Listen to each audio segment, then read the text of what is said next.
Well, it's certainly hard to believe that anyone would equate rape with entertainment, but that is just what game makers in Japan have done. Kyung-la has tonight's breakout and a warning: some of the images are very disturbing. The heart of Japan's electronics district, the world's games of tomorrow on sale today. On shelves in mainstream stores, plenty of what's known here as hentai games. Almost all feature girlish-looking characters. Some are violent, depicting rape, torture, and bondage in detail. Didn't take long to find a game where the object is revenge. Find and rape the woman who fired the player from his imaginary job. Most of this game we cannot show you. Hentai games are not new for Japan. This country has long produced products the rest of the world would call pornographic. But before the internet shrunk the world, it stayed here.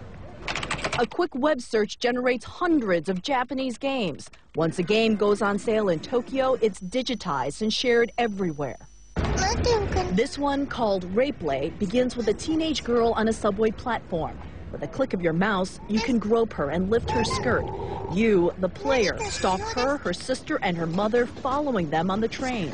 What follows is a series of graphic, interactive scenes that we can't show you. Players can corner the women to rape them again and again, and it goes on from there. The game infuriated women's rights groups. These sort of games that normalize extreme sexual violence against women and girls have really no place in our communities. International outrage led the Japanese developer to pull the Rapeplay game from stores last year. But that didn't stop its spread. In fact, the controversy took it viral. That's how Lucy Kibble and Jim Gardner in England heard about and downloaded the game, as they told me over Skype. It was just a fact. It was a controversial subject, and I wanted to try it, really, just to see what it was all about. That global availability is why international women's rights groups say Japan needs to regulate game makers better, stopping creation of certain content. What we are calling for, though, is that the Japanese government ban all games that promote and simulate sexual violence, sexual torture, stalking, and rape against women and girls, and there are plenty of games like that. How sensitive is Japan to this issue? Despite weeks of repeated calls to the government, not a single government official would speak to CNN on camera. They wouldn't even make a statement on paper. Over the phone, one official who would not allow us to use her name said that the government realizes these games are a problem, and it is checking to see whether self-policing by the gaming industry is enough. Sexual images are subject to censorship in Japan. For example, in the Rapeplay game, genitalia are obscured.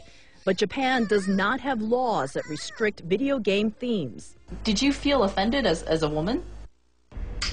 No, not at all. Lucy and Jim point out it is easy to find shoot-'em-up games, which no one seems to worry about.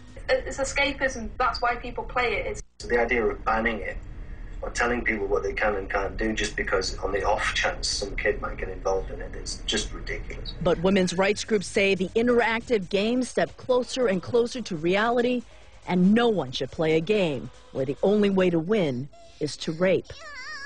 Kyung-la, CNN, Tokyo. Escapism? Really?